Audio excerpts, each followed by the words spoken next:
काल माझ्या वडिलांना कळलं की मी इथं आज येणारे भाषण करायला. ते सकाळपासून माझ्या मागं लागले तर मला यायचे मला यायचे मला यायचे. मी म्हणलं थांबाव, जावायला त्यांनी लईच ऐकलेले, आता एकदा भाच्याला ऐकू द्या. त्यामुळं ते मामाच्या गावाला यायला फार इच्छुक होते. मी म्हणलं थांबा जरा, मी आज जातो आणि जरा बोलतो तिथं.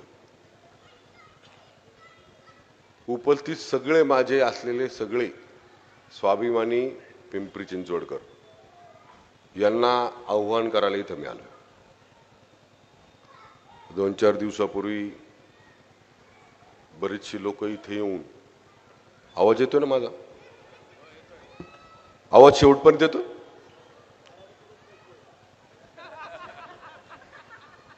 तिथं पोहोचवायची गरज नाही. ते 2-3 दिवसापूर्वी इथं एक सभा झाली. त्या सभेमध्ये बेछूट आरोप पिंपरी चिंचवड शहरामध्ये काम करणाऱ्या भारतीय जनता पार्टीच्या अनेक पदाधिकाऱ्यांवर आणि त्याचबरोबर माझ्यावरही झाले. त्याच्यानंतर आपण बोलू काय असेल ते. पण या पिंपरी गावामध्ये, या गावाच्या परंपरा, या गावाच्या ग्रामदैवताची असलेली यात्रा, ही सगळी परंपरा आणि या सगळ्या गोष्टी जपण्याचं काम ज्यांनी केलं ते या गावातल्या सगळ्या ग्रामस्थांना मी आज या निमित्तानं नम्र आव्हान करतो. सगळ्यांनी माझ्याबरोबर एक घोषणा द्यायची. सगळ्यांनी हात वर करा आणि सगळ्यांनी म्हणा, मी स्वाभिमानी पिंपरी चिंचवडकर, मी स्वाभिमानी पिंपरी चिंचवडकर, मी स्वाभिमानी पिंपरी चिंचवडकर. जो सल्ला द्यायचा आहे तुम्ही या वाक्यात दिला. पिंपरी चिंचवडमध्ये येऊन आम्हाला कोणी शहाणपणा शिकवायची गरज नाही. पिंपरी चिंचवडमध्ये येऊन आम्हाला लंगूट बांधायला शिकवायची गरज नाही. पिंपरी चिंचवडमध्ये येऊन आम्हाला विना घ्यायचे कोणी शिकवायचं नाही. आम्ही एकादशी पाळणारी लोक आहेत. आम्ही एकादशीच्या दिवशी सगळं काही पाळतो जे तुम्ही पाळत नाहीत. त्याच्या खोलात जायचं नाही. एकादशीला कोण कोण काय खाते मला सांगायची गरज नाही.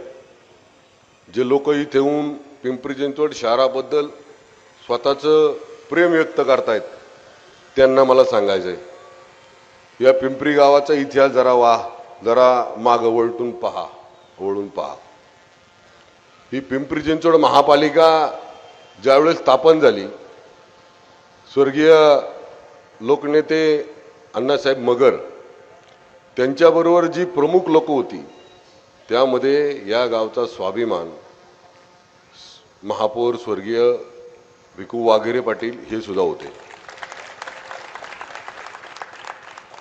अशी भरपूर नावं आहे या शहरामध्ये. ज्यांनी इथे येऊन भाषण केलं त्यांच्या आडनावाला मोठं केलंय. मी सगळ्या पिंपरी चिंचवडकरांना माहिती आहे 91ला या शहरामध्ये आलो. कशाला आला? कशाला आला? कोण ओळखत होतं? कोण ओळखत होतं 91ला? तुमचे चुलते नसते तर तुम्हाला कुणीच ओळखत नव्हतं. 91ला आला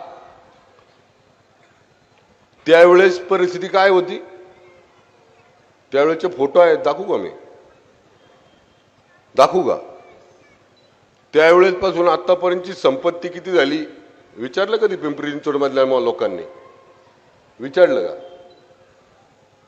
स्थानिक इथला पिंपरी चिंचवडकर जर मोठा होत असेल तर त्याला सन्मानाची वागणूक त्यांच्याकडे कधीच मिळाली नाही, कधीच मिळाली नाही. आणि मग त्यांना कदाचित असं वाटतं की इथलं स्थानिक नेतृत्व जर मोठं झालं तर त्यांच्याकडे कोण जाणार नाही.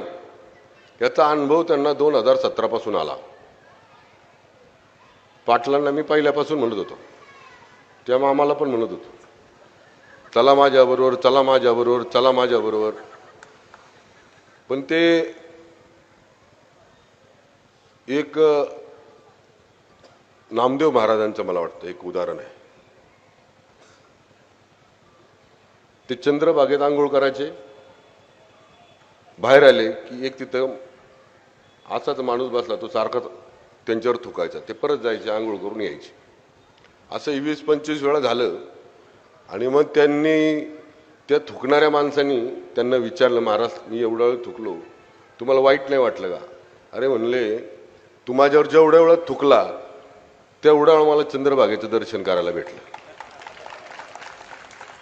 अशा स्वभावाचे मामा माझा. सांप्रदायिक आहे. आज तर मी नवीनच रूप पाहिलं, बघू मग हाताला हात काय करायचं ते.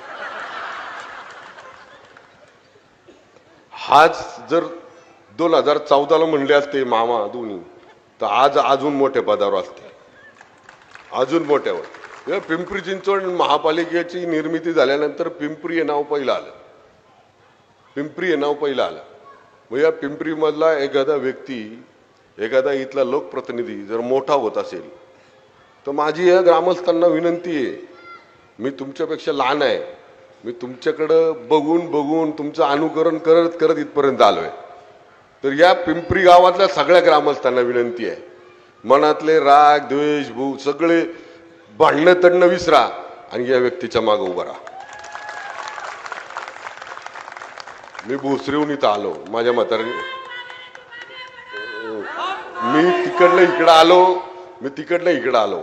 मी त्यांच्या वाढदिवसाला नेहमी एक जाहिरात द्यायचो, जरी ते पलीकडे होते तरी,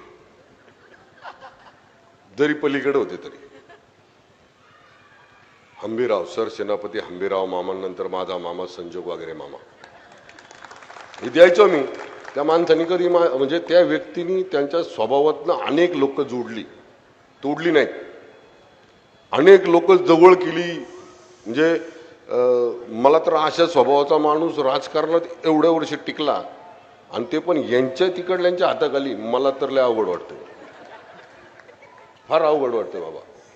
त्यांच्या हाताखाली टिकणं म्हणजे एवढ्या दिवसात तर त्यांनी ते असं कार्यक्रम केला असता तुमचा. पण योग्य वेळी मामा तुम्ही डिसिजन घेतलाय, त्यामुळे तुम्ही काळजी करू नका. देवेंद्र भाऊंसारखं एक महाराष्ट्राचं लोकप्रिय नेतृत्व आपल्या सगळ्यांच्या मागं आहे. आणि तुम्हाला माहिती आहे, त्यांनी इतकं सगळ्यांचं ऐकून घेतात, गप बसतात. आणि ज्याला इशारा द्यायचा त्याला कळालं की देवा भाऊ आता काहीतरी करणार आहे, की संध्याकाळी 70,000 कोटीचा घोटाळा काढणार आहे, संध्याकाळी लगेच जमा होतात. इकडला घोटाळा काढणारे लगेच जमा होणार आहे. मला प्रश्न पडतो, 91ला इथं आले तेव्हा काय परिस्थिती होती? मला तेव्हा खासदार मला वाटतं संभाजीराव काकडे, तुम्हाला सगळ्यांना माहिती असतील, लालासाहेब, असं काकडे परिवाराचं जे साम्राज्य होतं ते तुम्ही सगळ्यांनी पाहिलं असेल मला वाटतं. आणि त्यावेळेस ह्यांचं काय साम्राज्य होतं ते मी सांगायची गरज नाही, इतिहासाला माहिती आहे तुम्हाला सगळ्यांना. आता माझा हिशोब सांगताना त्यांनी एक चूक केली, काही दाखवलं नाही. आता 40 साखर कारखाने, 40 साखर कारखाने. बरं, यांच्या घरात कोण सहकार मर्चीच नव्हता ना? यांच्या कधी कुठल्या एका शेतामध्ये 10 एकरामध्ये 100 कोटीचं धान्य पिकवलं जातं. असली कुठली शेती यांची? आम्हाला दिली आहे तिथं आम्ही नदीच्या शेजारी आहे पाहुणाच्या, आम्ही 5-5, 2-2 एकरामध्ये 10-10 कोटी कमावले असते. 40 कारखाने यांचे. जरांडेश्वर कारखान्याचे जे चाललंय होतं,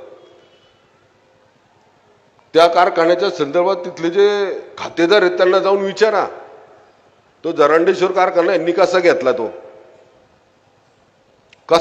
यांना विचारा. आणि नेहमी नम्रता ही आमच्या पिंपरी चिंचवडकरांच्या तो अंगातला एक मोठा गुणच आहे. कारण पिंपरी गावामध्ये संप्रदाय पण आहे, खुलती पण आहे. संप्रदायातली लोक पाया पडतात, माऊली माऊली. आमच्यासारखे तालमीतली पोरं वरिष्ठ पैलवानांच्या वस्तादांच्या पाया पडतात. ही नम्रताच आहे आमची. पण नम्रता आमच्याकडे असल्यामुळं जसं संप्रदायामध्ये वीणा हातात असते तशी आमच्या हातात ती उलटी केली की गदा होते. संप्रदायामध्ये वीणा आहे तर पैलवानाच्या हातात गदा आहे. आम्ही दोन्ही एका खांद्यावर गदा आणि एका खांद्यावर वीणा घेऊन जाणारे लोक आहेत. ज्याला संप्रदायातनं समजत नाही त्याच्या डोक्यात आम्ही गदा घालतो. आणि आता ही गदा घालायची वेळ आलेली आहे. ज्याला कुणाला वाटतं हे पिंपरी चिंचवड शहर मोठं होत असताना तिथं आपल्याला चांगल्या सुखसोयी दिल्या पाहिजेत. आणि सगळ्यात महत्वाचं म्हणजे मामांनी सांगितलं, तुम्हाला सोलापूरची घटना आहे माहिती का? या राजकारणापायी एका तरुण मुलाचा खून झाला. पनवेलमध्ये या राजकारणापायी एका म्हणजे महिला निवडून आली, एक भगिनी निवडून आली, तिच्या मालकांचा सकाळी खून झाला. आणि या पिंपरी चिंचवडमध्ये ते नको, माझ्या भोसरी गावामध्ये ते नको, म्हणून मी सगळ्या गावकऱ्यांना एकत्र केलं आणि वाद मिटून टाकला. राजकारण काय, आज उद्या आपण एकमेकांबरोबर राहणार आहे. पण हे बाहेरून येऊन जे किडे करतायत ना, बाहेरून येऊन जे वाद लावतायत ना आपल्यात, त्यांच्यापासून आपल्याला सावध राहायला पाहिजे. त्यांनी याच गोष्टीचा फायदा घेतला. वाघेरेंच्या विरुद्ध लांड्यांना लावलं, लांड्यांच्या विरुद्ध लांडग्यांना लावलं, लांडग्यांच्या विरुद्ध तापकिरांना लावलं, कुदळ्यांच्या विरुद्ध भुजबळांना लावलं, भुजबळांच्या विरुद्ध इकडं गावळ्यांना लावलं. ह्यांनी त्याचा स्वार्थ साधला. कधी एकच होऊन दिलं नाही आपल्याला. आणि आज त्यांना हे लक्षात आलं, हे पिंपरी चिंचवडकर सगळे एक झालेत. हे स्वाभिमानी पिंपरी चिंचवडकर सगळे एक झालेत.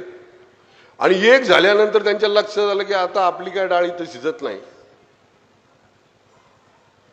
ते लक्षात येण्याचं कारण पण तसंच आहे. 128 उमेदवार या शहरात उभे करायचे होते. किती? 128. मी तुम्हाला यादी देतो, 128 आकडाच त्यांना पूर्ण करता नाही आला. 128 आकडाच पूर्ण करता नाही आला. ज्यांच्याकडे 128 जागांसाठी 2-4 हजार अर्ज असायचे, त्यांना 128 उमेदवार भेटाना. आत्मपरीक्षण केलं पाहिजे, घरी जाऊन डोळे मिटून बसलं पाहिजे ध्यानस्थ. कुठं काड्या घातल्या मी, कुणाच्या बाबतीत वाईट बोललो. आणि परत एक दुसरं पण आहे, तुम्हाला माहिती आहे मी कुणाच्या वाकड्यात जात नाही, माझ्या वाकड्यात कोण गेलं तर मी त्याला सोडत नाही. अरे बघू तरी तुझ्यात किती ताकद आहे. गेलो आम्ही वाकड्यात, आता बघू काय करायचे ते बघू ना. एवढेच तुला बघायचंच आहे आम्हाला तर बघ, आता बघू आम्ही सुद्धा. आम्ही पण काय असं नुरा खुस्ती घालणारे लोक नाही.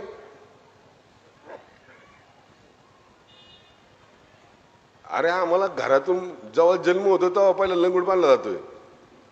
तो आम्हाला लाडाची भाषा करायची नाही. आम्ही नम्र आहोत, नम्र राहणार. पण जर आम्हाला जर अशी भाषा कोणी करणार असेल, बरं एक असं वाक्य दाखवा, बरं असं एक वाक्य दाखवा की महेश लांडगे म्हणला तुझ्याकडे बघून घेतो. असं एक वाक्य दाखवा खाडेसर म्हणले मी तुझ्याकडे बघून घेतो. असं एक वाक्य दाखवा उमाताई म्हणल्यात तू बघतो तुझ्याकडं. अरे आम्ही नम्र आहोत, बळच काढतात. तुम्हाला अख्ख्या महाराष्ट्राला माहिती आहे, मी जर कुणाचं ठरवलं तर त्याचा कार्यक्रमच करतो. अरे तू कार्यक्रम करतो तर आम्ही काय बांगडे घातलं? अरे आमचे या रणरागिणीच तुझा कार्यक्रम करतील. या आमच्या लाडक्या बहिणी आहेत. लाडक्या बहिणींच्या नावावर मतदान मागताना या लाडक्या बहिणी आमच्या देवा भाऊच्या आहेत, आमच्या सगळ्यांच्या लाडक्या बहिणी आहेत, आमच्या लाडक्या बहिणी आहेत या. अरे हेच कार्यक्रम करतील तुझ्या, तू बाकीच्या कार्यक्रमाच्या नादी नको लागू. आमच्या पिंपरी चिंचवड शहरामध्ये आम्ही गप तर गप, मी मागच्या 15 वर्षापासून सहन करतोय. मी म्हणतोय माझ्या मागं का लागला, माझ्या मागं का लागलाय, माझ्या मागं का लागलाय. नंतर लक्षात आलं मला, याला स्थानिक नेतृत्व मोठं करायचं नाही. त्याला असं वाटलं पाहिजे सगळ्यांनी घागरी घ्यायची आणि याच्या चिरीला पाणी भरा जायचं. आता याच्या विहिरीला ठावलेल्याला माहिती नाही. आता आम्ही आमच्या तेवढं ताकदवर झालोय, आम्ही आमचे इतके सक्षम झालोय, आमच्या कुटुंबातली मुलं शिकलीत, आमच्या भागातला विकास आम्हाला करायचा आहे, आमच्या भागातल्या समस्या आम्हाला माहिती आहेत. मी काल बोललो बघा एक ठिकाणी, काय बोललो मी, या परिसरात काय पाहिजे, या परिसरामध्ये पिंपरी गावात काय पाहिजे हे त्या बारामतीला राहून कळणार आहे का? रोज या रोडनी जाणारा माणूस त्याला अडचण समजते, रोज या चौकात येणारा माणूस त्याला समजते, या गावात या पलीकडे काय पाहिजे ते समजते. पवना नदीची जी परिस्थिती झाली ती पवना नदीच्या काठाला बसलेल्या लोकांना कळते. 25-30 वर्ष पालकमंत्री होता, काय करीत होता? 25 वर्ष पालकमंत्री होता, काय करत होता? काय करत होता?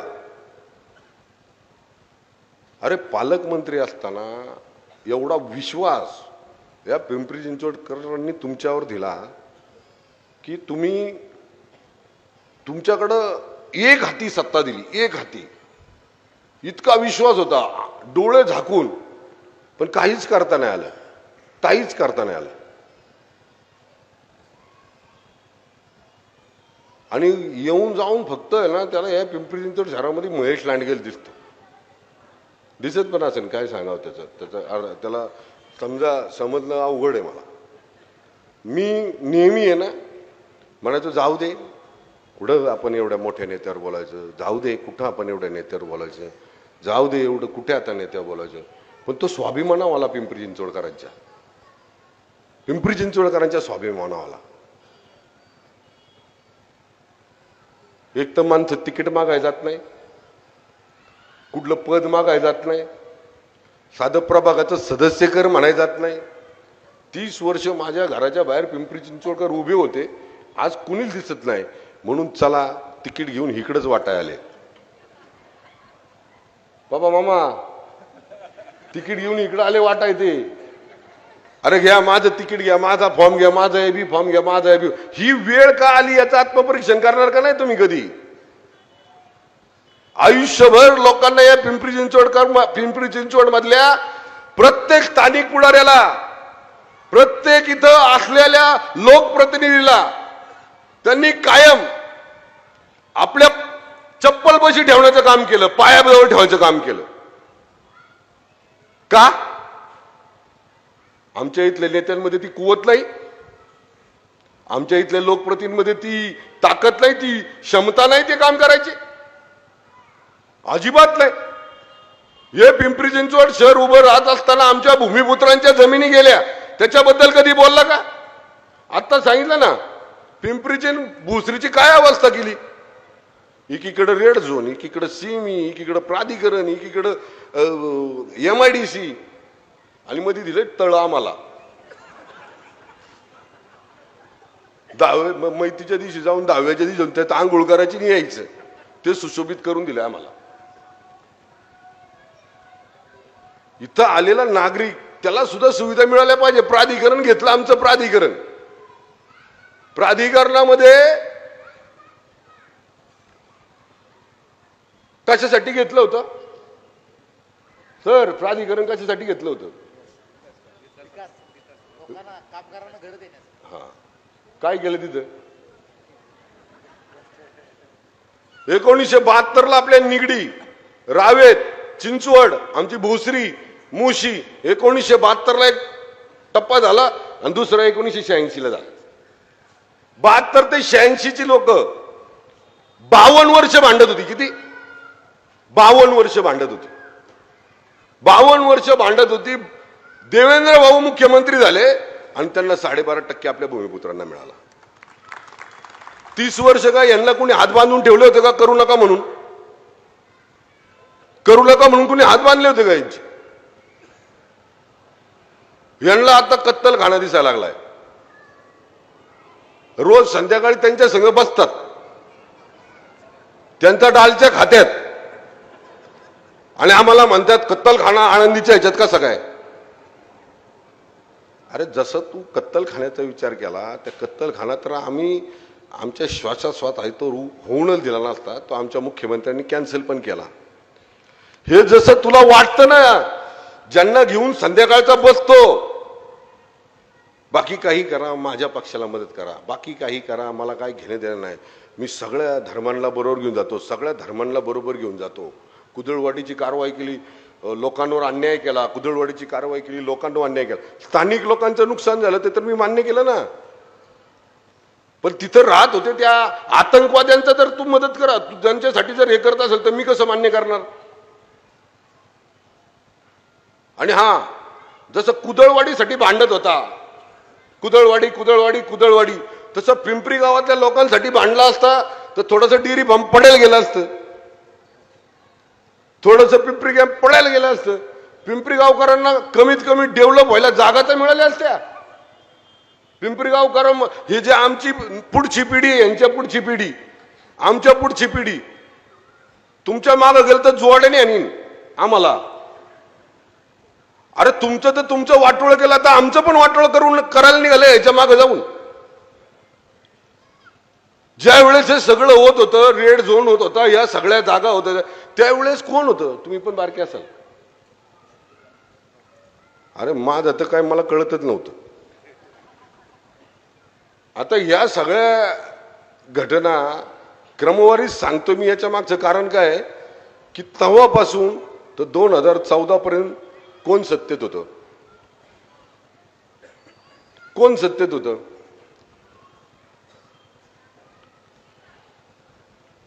बरं, सगळ्या जेवढ्या पण खेळाच्या संस्था आहेत, खो खो, कबड्डी, हॉकी, क्रिकेट, अमुक तमुक, सगळे अध्यक्ष यांच्याच घरात, सगळे अध्यक्ष यांच्याच घरात, ऑलिम्पिकचा अध्यक्ष यांच्याच घरात. जसं काय यांच्या घरात भारताला 100 मेडल आणल्यात ऑलिम्पिकला. बघायला गेलं तर एकाला काही त्यातलं कळत नाही, एकाला काही कळत नाही त्यात. आणि नेहमी मला पिंपरी चिंचवड शहर एक ठेवायचे, मला पिंपरी चिंचवड शहर एक ठेवायचे. तू कोण ठरवणार रे? आम्ही ठरवू ना पिंपरी चिंचवड शहर एक ठरवायचे.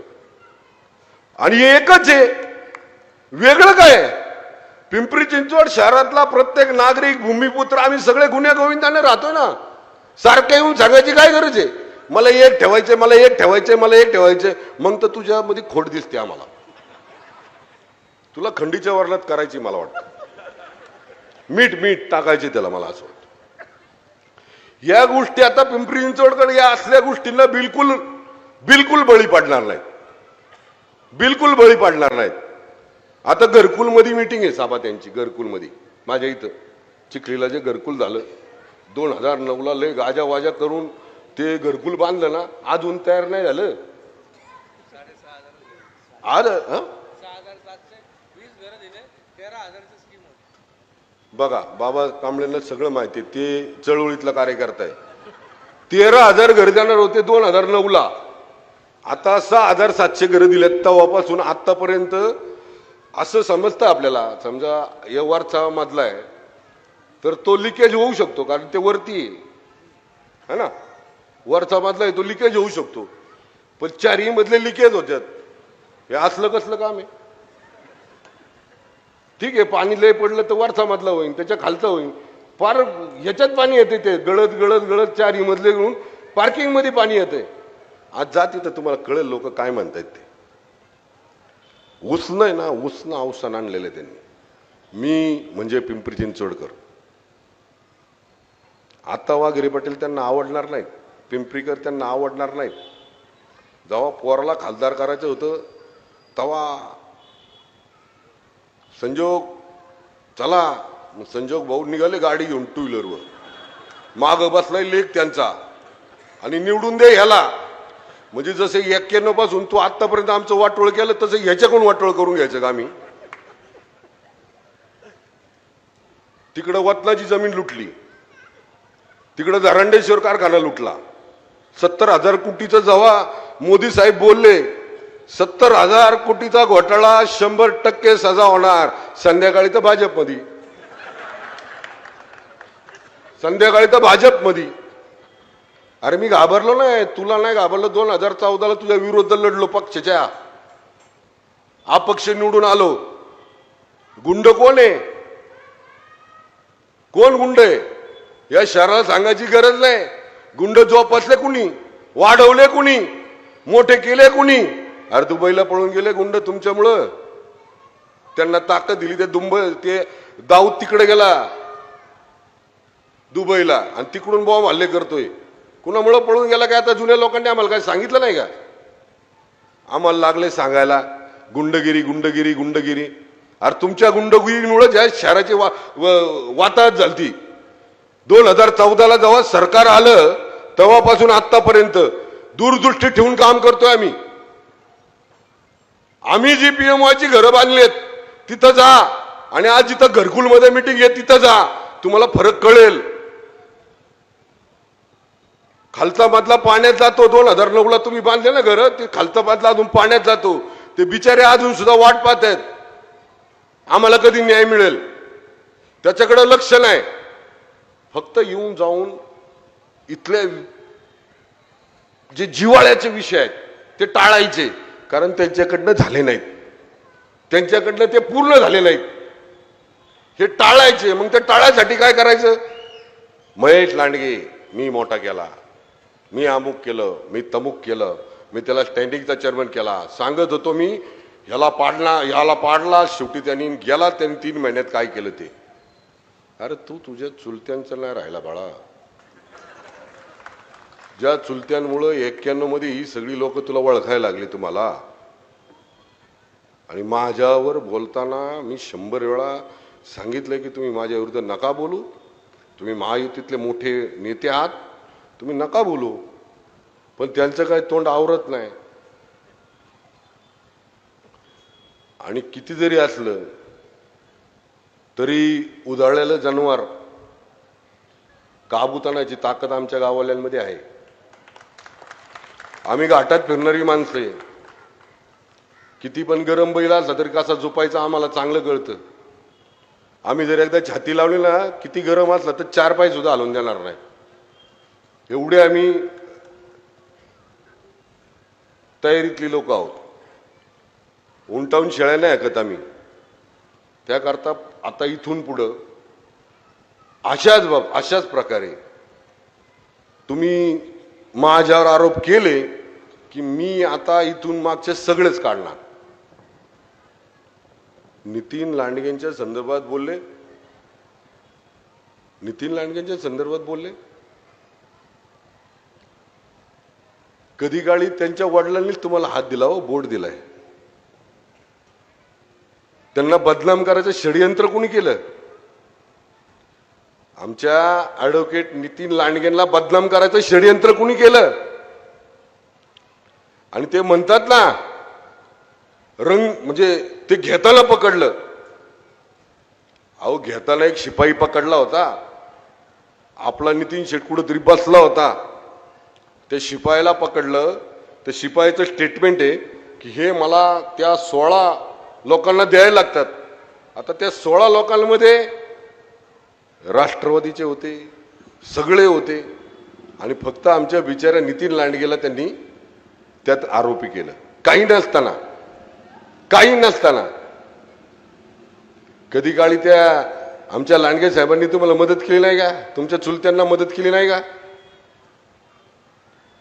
इथलं स्थानिक नेतृत्व बदनाम कसं होईल? इथल्या स्थानिक नेत्याचा स्वाभिमान हा माझ्या पायापाशी असला पाहिजे, ही भूमिका कायम त्यांची होती. आज म्हणतात लाडक्या बहिणीला आम्ही 3,000 रुपये अकाउंटवर भरले. अरे 3,000 रुपये अकाउंटवर भरले. आमचा मुख्यमंत्री आहे ना देवेंद्र भाऊ, त्यांनी सांगितलं ना. खरं सांगू का, एका वाक्यात सांगतो, पाटील दात काढलेला वाघ असतो ना, तशी परिस्थिती आहे त्यांची. माझ्या नादाला किंवा पिंपरी चिंचवड स्वाभिमानी पिंपरी चिंचवडकरांच्या नादाला बिलकुल लागू नका, आणि त्यातल्या त्यात वाघेरे पाटलांच्या बिलकुल नागीदी लागू नका. तुम्हाला स्पष्ट सांगतोय, या गावात उभं राहून सांगतोय, या ग्रामस्थांना कळकळीची विनंती करतोय, जो व्यक्ती बाहेरून येऊन आपल्या स्वाभिमानात हात घालतोय त्याच्यासाठी आपला स्वाभिमान काय थंड पडला काय? अरे जागे व्हा ना, पिंपरीतल्या सगळ्या नागरिकांनी जागे व्हा, ताकद दाखवा, आपली ताकद दाखवा. 6-6.5 लाख मतदान या लोकसभेमध्ये झालं त्यांना, 6-6.5 लाख मतदान. तो व्यक्ती गाडी चालवतो ह्याचा लेख माग बसलाय. याच्याकरता आम्ही जन्म घेतला का? याच्याकरता आम्ही इथं राजकारणात आलो का? समाजकारणात आलो का? अरे होऊ दे ना आपला माणूस मोठा. भारतीय जनता पार्टीच्या माध्यमातून हा व्यक्ती, मी तुम्हाला आज विश्वास देतो, या भारतीय जनता पार्टीच्या माध्यमातून संजोग भिगू वागिरे एकदा राज्याच्या राजकारणात जाणार म्हणजे जाणार, जाणार म्हणजे जाणार. अरे हे मी सांगतो ना, कुठला बाहेरचा येऊन सांगतो का? एवढी जर गरज पडली असती तर कधीच गेला असता आम्हाला तो राज्याच्या सरकारमध्ये. आता जे तिकडं आहेत, आमच्या मामांना पण सांगा जरा, बाद झाला आता म्हणावं दुसरं बुक्का लावणं. आता जरा ओळखून घ्या आपलं कोण आणि लांबचं कोण. वापर करून सोडून देण्यापेक्षा आपलं एक राहू, एक राहू. या पिंपरी चिंचवड मध्ये आलेला प्रत्येक नागरिक, स्वाभिमानी नागरिक, त्याला बरोबर घेऊ, एकत्र राहू, पुढे जाऊ.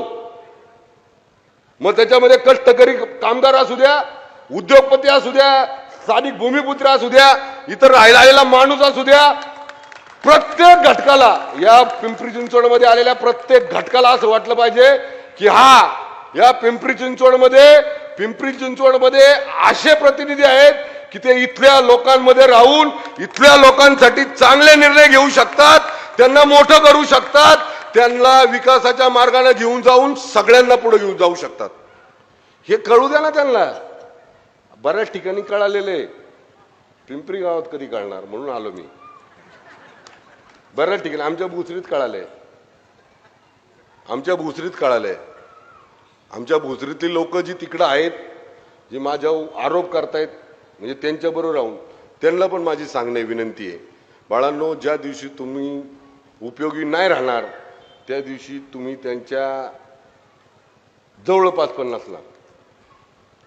स्वर्गीय नाना शितोळेंना पहा, स्वर्गीय आपले रामकृष्ण मोरे पहा, स्वर्गीय महापौर आपले रंगनाथ दादा पहा, आपले संजोग पाटलांच्या वडिलांचं नाव घ्या. 29 महापौर आतापर्यंत झालेत. एक पण राज्याच्या राजकारणात जाईल एखाद्या मोठ्या पदावर असं एक पण नाही का? एक पण नाही. मी कालच्या मुलाखतीत सांगितलं, एक महामंडळ दिलं आजमबाईंना, त्याला गाडी नाही, काय नाही, काय नाही, फक्त एक पाटी. एवढ्या मोठ्या नेत्याचा ही परिस्थिती. आमचा मामा फक्त म्हणला मला पांडुरंगाच्या पंढरपूरच्या मंडळाचं ट्रस्टी करा, अजून सुद्धा त्याला करेना. ही वेळ आली. राज्याच्या राजकारणात काम करणारी नेतृत्व आज या लेवलला आणून ठेवली त्यांनी. मला पद द्या म्हणून सांगायची, मला पद द्या.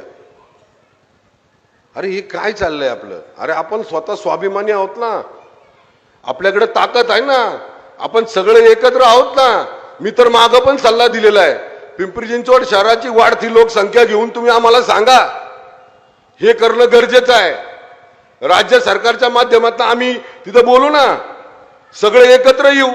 आमचं पिंपरी चिंचवड शहर वाढतंय, 10-20 वर्षांनी ते 1 कोटीची लोकसंख्या होईल. पाणी कसं आणायचं? आमची पवना नदी कशी सुधारायची, आम्हाला अजून कशा पद्धतीने डेव्हलपमेंट झाली पाहिजे आम्ही करू ना. तुम्ही आमच्या बरोबर या बोला, पण आरोप करून बदनाम करून आमच्या पिंपरी चिंचवडकरांना तुम्ही उगाच अडचणीत आणू नका. आता तुमची ही सगळे खेळ आम्ही समजलोय. जे जे वागिरे पाटलांबरोबर या पॅनल बरोबर नाहीत त्यांना सगळ्यांना माझे हात जोडून विनंती आहे, माझ्या भावांनो बहिणींनो, एकदा आपला स्वाभिमान जागा करा. आपण या शहराचे नागरिक आहोत. या शहरामध्ये आपण आपल्या अडचणी आपल्या समस्या सोडवण्यासाठी आम्हाला आमच्या इथलाच माणूस पाहिजे हे जरा ठरवा. याच्यासाठी जीव तळमळ करतोय माझा. आपण सगळ्यांनी ठरवा. आमचं चांगलं वाईट समजणारा माणूस आमच्यातलाच पाहिजे. विमानातून जाणारा नको, हेलिकॉप्टर मधनं जाणारा नको. रोज सकाळी आमच्या बरोबर दशक्रिया विधीला आमच्या बरोबर दिव दिसला पाहिजे. रोज आमच्या बरोबर आमच्या घरात दुःखद घटना झाली तर आमच्या बरोबर दिसला पाहिजे. आमच्या घरी पाणी नाही आलं, आमच्या इथं सार्वजनिक अडचणी आल्या तर आमच्या बरोबर उभा राहणारा माणूस पाहिजे. अरे हे आपण कधी ओळखणार? बारामतीला जाऊन सांगणार का माझ्या घरी पाणी नाहीत? बारामतीला जाऊन सांगणार का माझ्या घरातला पेशंट आजारी आहे, वायसमला मला मदत पाहिजे, लोकमान्यला मला मदत पाहिजे, तिकडे जाऊन सांगणार का? अरे पिंपरी चिंचवड मध्ये लोकप्रतिनिधी आहेत, तेवढे सक्षम लोकप्रतिनिधी आहेत, तेवढे विचार करणारे प्रतिनिधी आहेत, तेवढं समर्पित काम करणारी लोकप्रतिनिधी आहेत. अरे त्यांच्या बाबतीत विचार करा. स्वाभिमानी पिंपरी चिंचवडकरांनो, वाईट वाटतं मला, वाईट वाटतं. एवढे वर्ष आपण त्यांच्या डोक्यावर घेऊन नाचलो, पण काय केलं? फक्त वाद लावले, त्यांनी काहीच केलं नाही. बदनाम केलं इथलं स्थानिक नेतृत्व. नितीन लांडगेच्या संदर्भात बोलताना जरा जीभ त्यांची डगमग म्हणजे थोडीशी मला आता शब्दच येईना त्यांच्या बाबतीत. अरे प्रथम महापौर म्हणून जेव्हा काम केलं, तुमच्या आपले जे लोकनेते शरदचंद्रजी पवार साहेब आहे ना, त्यांना विचारा या शहरामध्ये कशा पद्धतीने त्यांनी मदत केलेली आहे. आणि हे षडयंत्र लपलेलं नाही. आज सुद्धा नितीन शेठ लांडगे यांना घेताना पकडले असं कुठंच नाहीये. यांनी ताकद लावली. 2.5 वर्ष यांच्याकडे सत्ता होती, यांनी ताकद लावली आणि ते घडवलंय सगळं, घडवलंय सगळं. अरे आमचा जीव तटतो, आमचा जीव तुटतो. माझ्या बरोबर काम करतो, आपला धर्माचं काम करतो आपला कुणाल. अरे आपल्या इथल्या मायलेकी पळून नेत आहेत, मायलेकी पळून नेतात आपल्या इथल्या. त्याच्यावर कधी आबाबा बोलला नाही. आपल्या इथल्या माणसांच्या जागा लुटल्या जातात, त्याच्यावर कधी हा माणूस बोलला नाही. हे शहर सुरक्षित राहावं म्हणून याला कधी काळजी वाटली नाही. या शहरातल्या माझ्या माता भगिनींना सुरक्षित आयुष्य मिळावं, विद्यार्थ्यांना सुरक्षित आयुष्य मिळावं कधी बोलला नाही. अरे या शहर वाढत असताना या शहराला वेगळं कमिशनरेट असावं, पोलीस आयुक्ताला असावं, हा विचार करणारा महेश लांडगे, हा विचार करणारा महेश लांडगे, हा विचार करणारा भारतीय जनता पार्टी आहे. हे विचार करणारे महाराष्ट्राचे लाडके मुख्यमंत्री देवेंद्र भाऊ आहेत. यांनी 28, 25, 30 वर्ष सांगतात ना, मी इथं आलो माझ्याकडे सगळं होतं, ह्याला कारभारी गेला तिथं चूक झाली तुमची. अहो आपण लोकसेवक आहेत, आम्ही लोकसेवक आहोत, आम्ही राजे नाहीत. आणि कुणाची मोनोपॉली पिंपरी चिंचवड शहरामध्ये आता इथून पुढे कधीच चालणार नाही. 128 उमेदवार उभेच करता नाही आले, 128 उमेदवार उभेच करता नाही आले. अरे सगळे या शहरात राहणारा प्रत्येक नागरिक आज आमची कामं पाहतोय आणि आम्हाला मतदान करतोय. आता माझ्या विधानसभेच्या निवडणुकीला काय केलं? आता आपल्या लोकांना लक्षात आलं पाहिजे. हे म्हणले तिकडे जा आणि माझ्या विरुद्ध लढा. आमच्याच गावातल्या लोकांना असं म्हणले का? असं म्हटले का बारामतीत येईन माझ्या विरुद्ध लढ? म्हणले का? त्यांना माहिती आहे, होऊ दे लांडगे गावाने संघर्ष, होऊ दे लांडगे फुगे गावाने सगळ्यांचा संघर्ष होऊ दे, मी सेफ आहे ना. उद्या ह्याच्यातला कोणतरी एक माझ्याकडे येणारच आहे. पण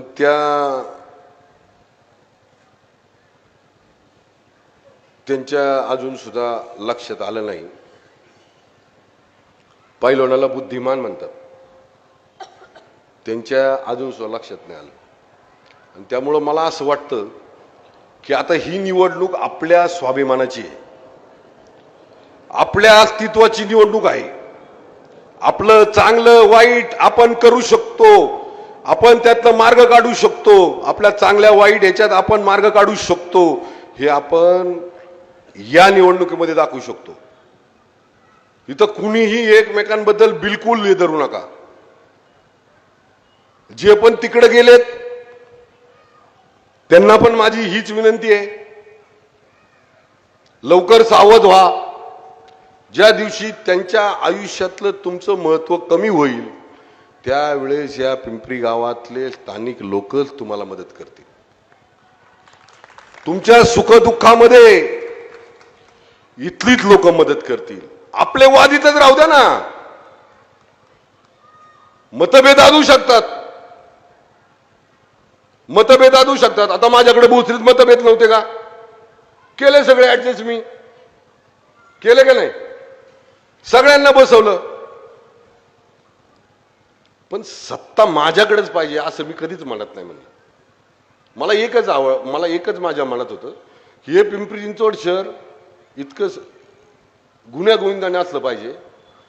कधी जर कुठला कार्यकर्ता, कुठल्या कुटुंबातला एखादा सदस्य जर तो म्हटला मी या लोकप्रतिनिधीबरोबर जातो, तर त्याच्या आई वडिलांना असं वाटलं पाहिजे की माझा मुलगा ज्यांच्याबरोबर जातोय त्यांच्याबरोबर गेल्यानंतर कुठलाही वाईट प्रकार करणार नाही, कधीच भांडणं होणार नाहीत, असं वागणारं नेतृत्व पाहिजे.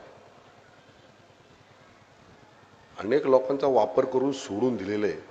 हे राजकारणातले जे जुनी लोक आहेत त्यांनी इथे येऊन नॉलेज द्यायचा प्रयत्न केला. त्यांना या शहरातनं हद्दपार करायचा असेल तर ही निवडणूक आहे. इथून पुढं आमचा निर्णय आम्ही घेऊ.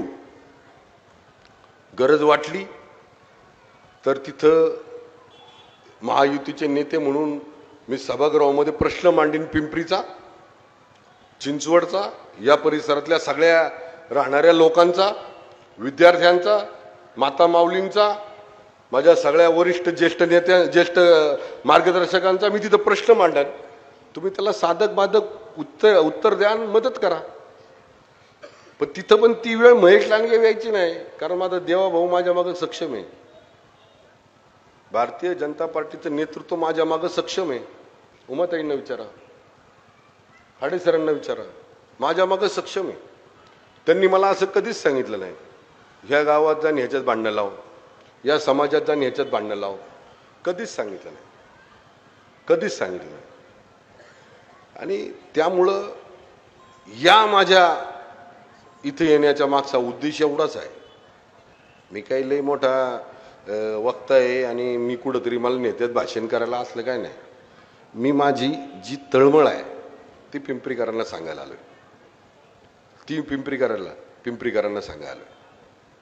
या गावात मी राहिलेलो आहे मामा, राहिलेलो आहे मी इथं.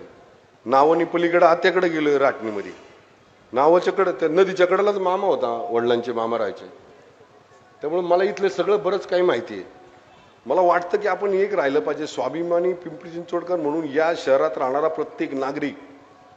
आपण आता आपल्या घरात जर काय लागलं, लाईट गेली, तर आपण पुण्याला जाऊन विचारतो का माझ्या घरात लाईट कशी आणायची?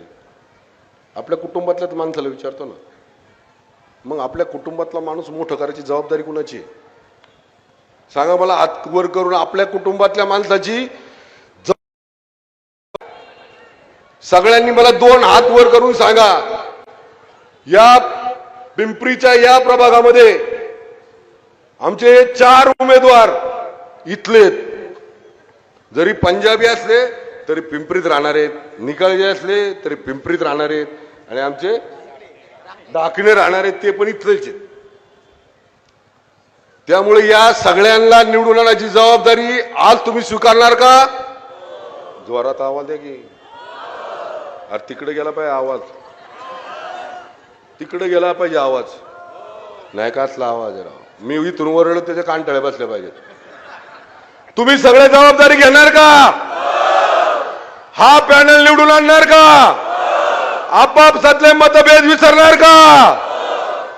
धन्यवाद. आज या ठिकाणी ज्यांनी पक्ष प्रवेश केलाय ते आमचे शुभम मुळे असतील, युवा सेनाचे अध्यक्ष हर्षल थोरात, अक्षय भाऊ, अक्षय लोंढे, हितेश, श्याम, कार्तिक, या सगळ्यांचं भारतीय जनता पार्टीमध्ये मनपूर्वक स्वागत करतो. आणि जर अनावधानानं त्यांचा नाही अनावधानानं जर माझ्या इथल्या मायमाऊलींचा कुणाचा जर वाईट वाटला असेल तर दिलगिरी व्यक्त करतो. हे जरी मी बोललो तरी माझी तळमळ बोललेलो आहे. मी मला जो हा त्रास जो मी आज बघतोय हा आपल्या अगोदरच्या इथल्या अनेक स्थानिक लोकांनी भोगलेला आहे.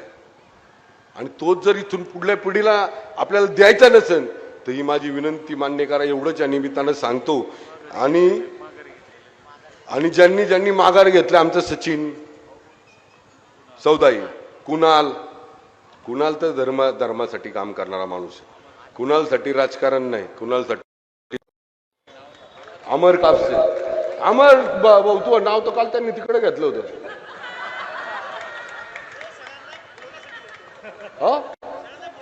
एक मेसेज पाठव ना, एक मेसेज पाठव, फक्त एक लिही त्याच्यात, मी स्वाभिमानी पिंपरी चिंचवडकर आहे, मला गृहीत धरू नका.